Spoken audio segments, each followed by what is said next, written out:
Clark Gable a name King? Who gave Who gave Gable a name King? King? Oh, I think it just came natural. He was like the king of it all. The king of the jungle, the king of... No, he was. I must tell you, and he was quite a guy. When my then husband was made a picture with Gable and Loretta Young, and at the time, I was giving a very important party. Not for the picture, but... And he was going to be invited. And there was a secretary on the MGM lot who was fat as half of this table, but a beautiful face, legs as big as this table. Every guy went for her. Every guy, I mean, the act didn't matter. And Gable, I guess, had his bat at ball too. And at any rate, when I was going to ask him, a producer, one of the big producers said, he's going to bring that girl to your party. I said, not to my party. He's not going to. He said, want to make a bet? Box of candy against a bottle of scotch. He said, I'll make it bet. I called him on the set. I didn't say Lillian Burns, I said my married name. I said, we're having a dinner party. It is at LaRue's. It's honoring so-and-so and so-and-so. We would very much enjoy having your company. I said, would you care to bring somebody? He said, not especially. Is there anyone you would like me to bring? I said, yes, Audrey Totter is coming. If you'd like to pick her up. Oh, he said, I'd be delighted. That was Clark Gable. You see, so I can tell you that no matter that he was out with that secretary or went out, there was that other side.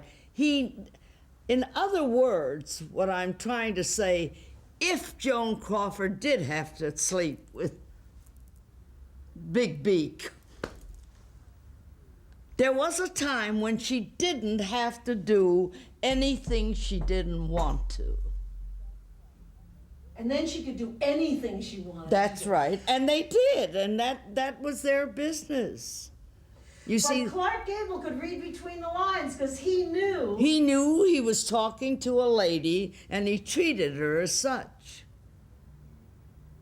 Right. And everybody that knew him knew that about him. Right. That's right. Exactly. Well, Margaret O'Brien... Jimmy Stewart was, come on, the gentleman of all, I mean, you want to talk about them. Yes. I'm not saying Jimmy wouldn't have made a pass at somebody that wanted to have a pass made. Margaret O'Brien said you never had to do anything with anybody unless you wanted to. Oh, and she certainly didn't, darling. She certainly didn't. But I know from Ava, I know from Lana on the set. I know it, dear. Right. There may have been, one, I say they look, the executive made a pass at me. I mean, that's a pass. You ask me to dinner. An out-and-out pass. What? An out-and-out pass. No, not an out-and-out pass. He asked me to dinner. It was a nice pass. I knew what was going to happen when I got to that house for dinner. He was going to make the real pass.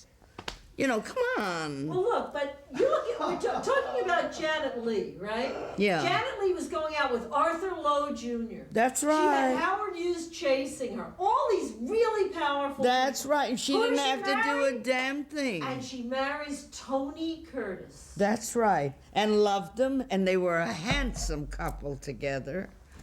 I've often said with two such beautiful people, now the girls are good looking, but not like either one of them. I have to stand up for a minute. I'm going to go Take a walk. We can turn this off for a second. Maria Uspenskaya. You know who that was? I want to show you what being at a studio meant. Maria Uspenskaya, great actress, had a school of her own, all of it, was doing a picture called Three Comrades with Margaret Sullivan, Robert Taylor, and Robert Young, Jimmy Stewart. No, yes. A man, an Englishman named Victor Saville was the producer. Frank Berzaghi was the director. I was called one day from Mr. Saville's office, would I please go and see the dailies of that picture that day? It was Uspenskaya, Margaret Sullivan, Jimmy. I went. And then would I come to his office? Now, I had seen Uspenskaya.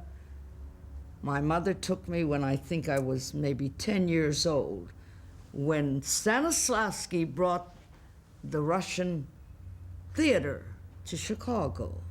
I didn't understand a word they were saying, except that there was a story in the program.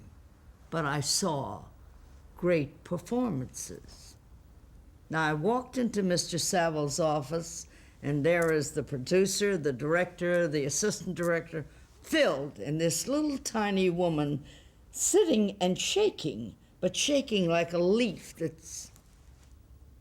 Now, I'd seen the dailies, and Mr. Saville, who I knew socially, these people who were like a father and mother, that man had been the head of MGM in London, and when Victor Saville came, at any rate, he said, "You saw the dailies?" I said, "Yes." Now he proceeded to get up on the floor and rant and rave about what was wrong that Uspenskaya had not. Berzaghi, who was a doll, an angel, a wonderful director, you know, was the man that made Seventh Heaven, etc., just sat there.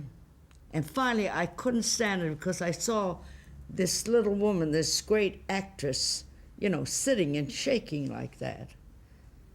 And I said, "Mr. Saville, will you excuse me?" I said, "Madame Uspenskaya, I know what was wrong, and if you come to my office, it'll take no time at all." Saville stopped dead.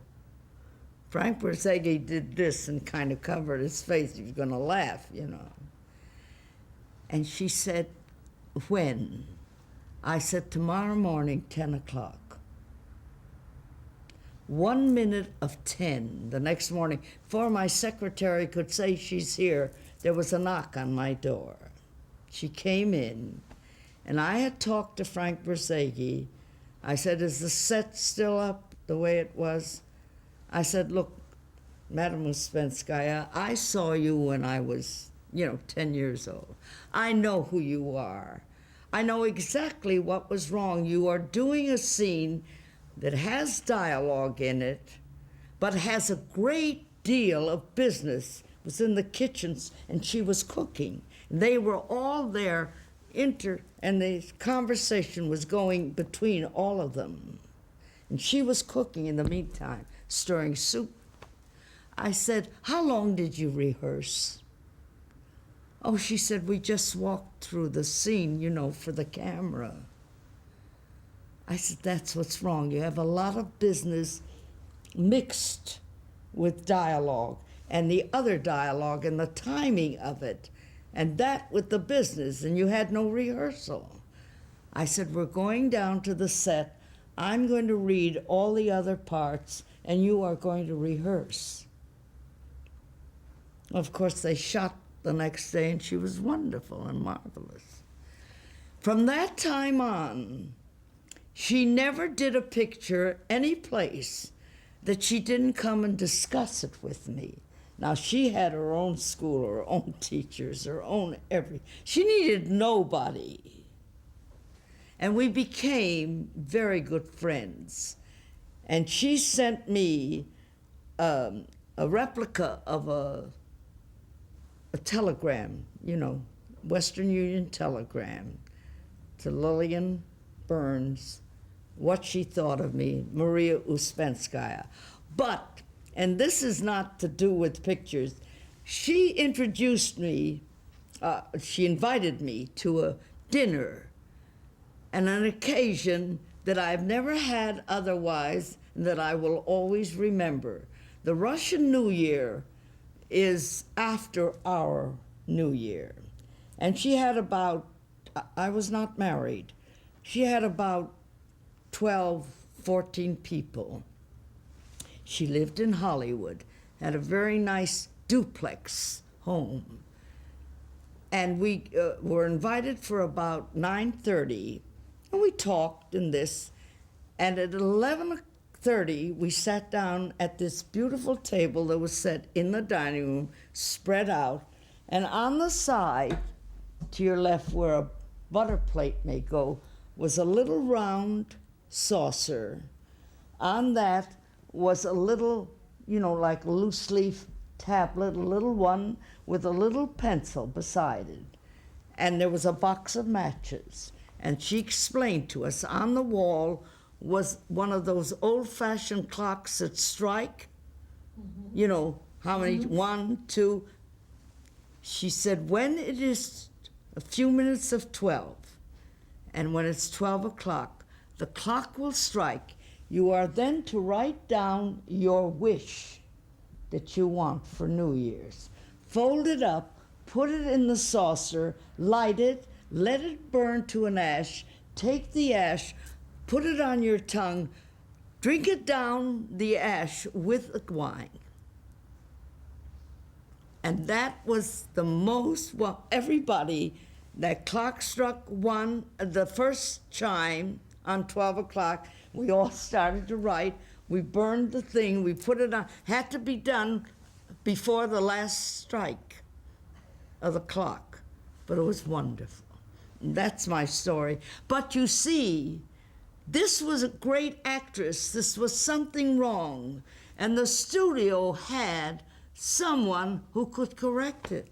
Let me just ask you one last question. I just want to ask you about Janet and Tony Curtis. You started to say how beautiful they were. They were the most beautiful young couple I ever looked at together. They were, dear. She was, he was. And what was he like when you first met him? Well, when I first met him was long before Janet. I have to give Tony only one credit. I'll give him nothing else. But one credit I will give him. Besides having talent and looks, I have never seen anyone improve what they were. Tony spoke. What do you think we're doing in Niagara Falls? Hunting lions? That's the way Tony spoke. And Tony, I have seen do some very wonderful performances. I saw him the other night when he played the Indian. Yes, right. And he and Janet in Houdini. Oh, And well, Sweet but Smell of Success. Look, I didn't work with Tony. I had absolutely nothing to do with that. But that I have to tip my hat to. Do you think Janet helped him in a certain? Carol? Yeah. Do you think Janet helped him in a certain way? Oh, I think Janet gave him a great deal. Janet gave him. Well, you would have had to have known his mother and his family to know what Janet gave. What was her greatest gift? She gave him, darling, first of all, love. And she gave him what a home was, what being somebody, what living right. Because, you know, Janet is meticulous, darling, as far as that. And what did he give her? Well, he gave her 2 children, let me put it that way. That she was hurt, Sometimes good things come with pain. I know that. So that's all I can say. That's wonderful.